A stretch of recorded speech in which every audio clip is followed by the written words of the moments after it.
Now, if those flavor shots still weren't enough to convince you to make these noodles, don't worry, I've still got plenty more reasons why these are great for the home cook. This dish is known as hot oil seared biang noodles. The noodles are stretched, then bounced on the work surface before being hand ripped apart. And in Chinese, this bouncing sound is known as biang, hence the term biang noodles. The oiled seared preparation of the noodle is a popular street food in Xi'an, China, which was made well known in the States by Xi'an Famous Foods, and there are lots of variables with how you can potentially prepare it. More on that in a bit, but the best thing is, making these noodles at home is perfectly adaptable, so you can whip up fresh spicy noods in no time. The process is make the dough and form it into rectangular noodle stacks. 2. Store the noodle stacks in the fridge for up to 3 days. Then, whenever you are ready, pull and cook the noodles, build the noodle bowl, pour hot oil over top and mix, and finally, savagely devour. So provided you have the noodle stacks ready in the fridge, the latter half of the process means you have a meal on your hand in less than 20 minutes. So today we'll cover how to make the dough and stretch the noodles, then make that hot oil seared preparation just like Xi'an Famous Foods. To start, set a bowl over a scale and add 400 grams of flour along with 8 grams of salt and 200 grams of water. This is a 50% hydration dough, meaning the dough will be quite stiff and hard to work with. Form it into a dough, making sure there is no dry flour left behind. This should take around 5 minutes.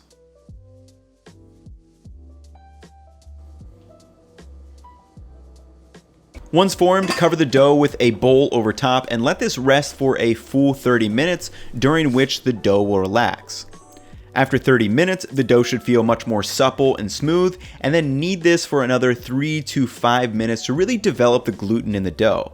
And I made this adjustment from Xi'an Famous Foods as I found a longer rest and less kneading time makes it a bit easier for the home cook rather than kneading multiple times throughout the hour while I'm still getting the same stretchy dough.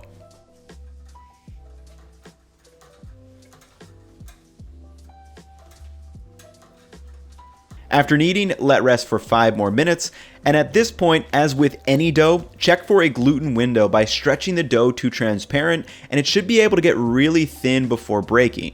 If you aren't getting a gluten window before it breaks, either let it rest for another 5 minutes and knead it again until you can. Once we have the gluten formed, shape the dough into a rectangle, roughly 6 inches long and 12 inches wide. And I found that slightly squaring up or cutting the edges helps with the stretching portion later on. But with those squared up edges, just cut the dough into 6 equal pieces about 2 inches wide.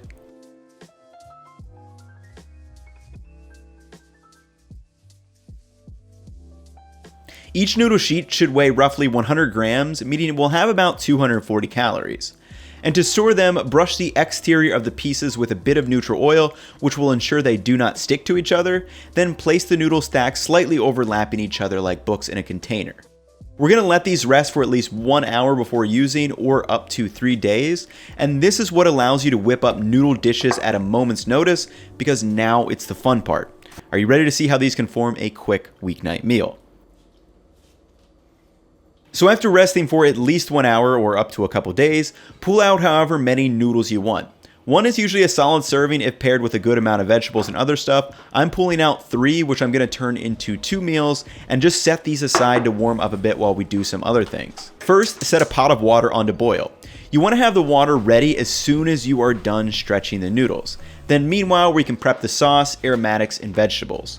To start, chop 3 leaves of Napa cabbage, 1 green onion, half stalk of Chinese celery, 1 Chinese chive, and grate 4 cloves of garlic. Now, I'll touch more on how to build a bowl with whatever you have in the fridge in a minute, but additionally, measure out 45 grams of neutral oil in a bowl. Then for the spices, get out a full tablespoon of Chinese chili powder, maybe a little more, and 10 Sichuan peppercorns that were ground in a mortar and pestle. These spices will be directly seared in that oil later on, releasing loads of flavor. Lastly, we're going to make a quick noodle sauce with 3 parts or 60 grams of soy sauce, 1 part or 20 grams of black vinegar, 1 part or 20 grams of oyster sauce, along with a little 3-gram pinch of salt and some freshly grated ginger. This sauce will bring a sour component to the dish that complements really nicely with the spicy chilies and peppercorns. Now that our water is boiling, let's stretch out and rip the noodles. So using a rolling pin, roll out the noodle stack to roughly 3 inches wide, about doubling its width and rolling it a bit longer.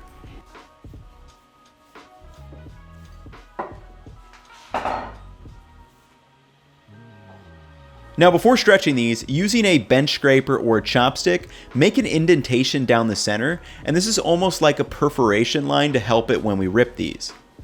To stretch the noodle, start by grabbing both ends of the noodle with the thumbs and fingers and gently stretch it until roughly shoulder width. Now it's time for stretching and biang biang. While still gently pulling the noodle, bounce it flat against the work surface in an up and down motion.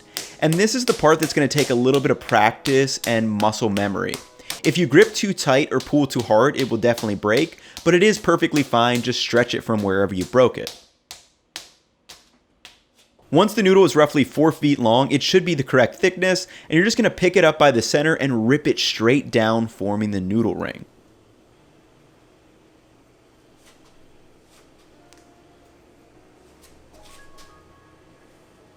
Now I'll do one more of the noodles without talking, just to let you take a look at the technique again, and it's actually really quick to do and it's a fun process to learn.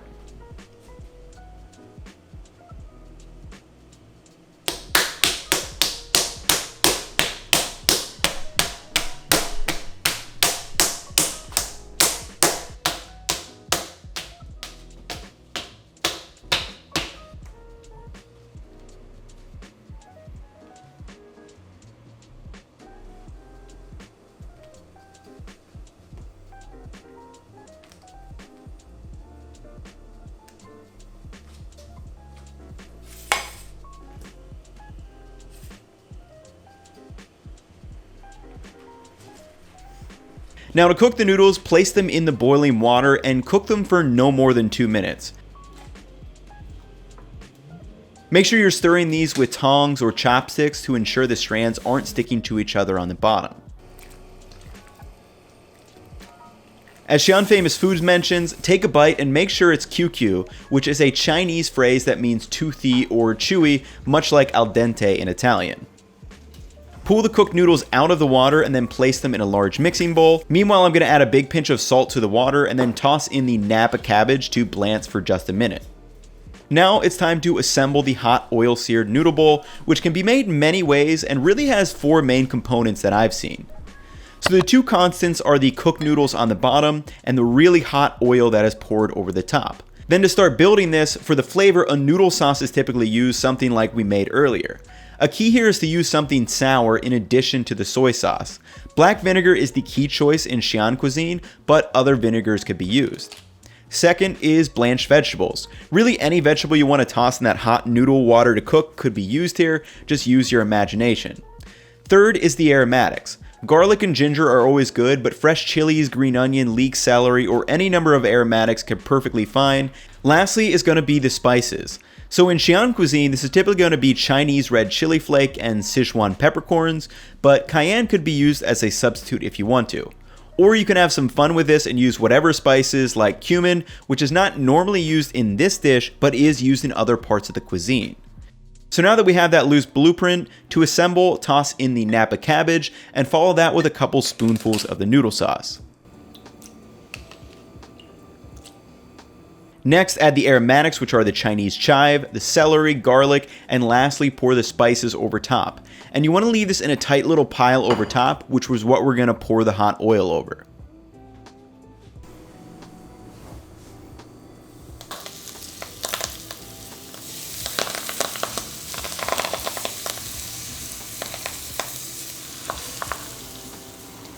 So as we mix up the noodles, I wanted to point something out about the hot oil.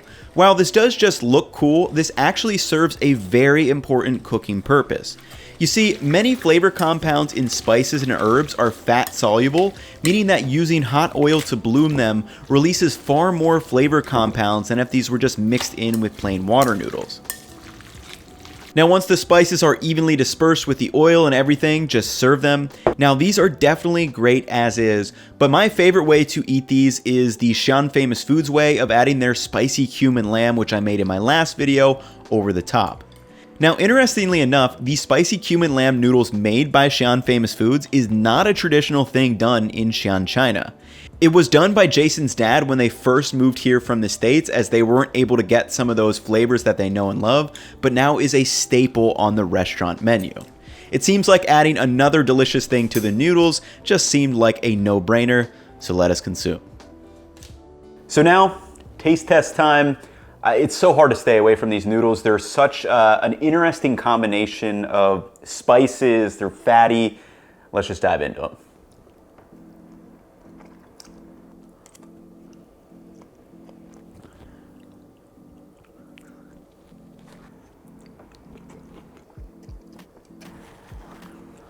So you guys know me, I'm a huge texture guy, and these noodles are perfectly chewy, they're elastic, they're springy, they're stretchy, which is the perfect vessel for literally anything. I mean, you don't have to use this specific flavor combination or flavor profile.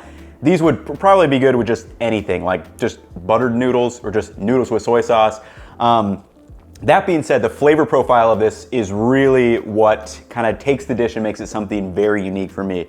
It's nice and spicy. As you can see, I'm getting a little sweat going on, but it's like the perfect amount of spice where, like, yes, I'm sweating, but it feels really good. And the only way to cure that is to eat more of the noodles. So that's what I'm gonna do.